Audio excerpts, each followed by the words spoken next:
বিবাহপাশত আবদ্ধ হৈ ৰাম ঠগন খালে টেচি গাৰ্ল প্ৰিয়ংকাই। হাবি নিক জোনাছৰ অন্য বয়সস্থ মহিলাৰ সৈতে আছিল গোপন যৌন সম্পৰ্ক। কন্যাৰ সৈতে ভাৰতলৈ ঘূৰি আহিল মোহময়ী অভিনেত্ৰী প্ৰিয়ংকা চোপ্ৰা। মাতৃ হোৱাৰ পিছত প্ৰিয়ংকাক এৰি বিভিন্ন দেশত কনচাৰ্ট কৰি ফুৰিছিল নিক জোনাছে। চৰিত্ৰহীন নিক জোনাছৰ আছে বহুকেইজনী অভিনেত্ৰীৰ সৈতে শাৰীৰিক সম্পৰ্ক। অৱশ্যে পূৰ্বৰে পৰাই নিক জোনাছৰ আছিল বয়সীয়া মহিলাৰ প্ৰতি দুৰ্বলতা।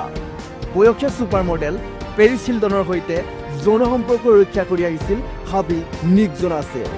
কন্যাৰ ভৱিষ্যতৰ স্বাৰ্থত পোনপ্ৰথমে প্ৰিয়ংকাই নিক জোনাছক ডিভোৰ্চ দিব বিচৰা নাছিল। লগতে নিক জোনাছেও কথা দিছিল অন্য মহিলাৰ সৈতে নকৰে তেওঁ যৌন সম্পৰ্ক। কিন্তু অৱশেষত ডিভোৰ্চ দিয়ে নিক জোনাছক টেচি গাৰ্ল প্ৰিয়ংকা চোপ্ৰাই। এই সম্পৰ্কে আপোনাৰ মতামত জনাব নাপাহৰিব। নিউজ ডেস্ক ৰিপৰ্ট, ডিজিটেল বাৰ্তা 8।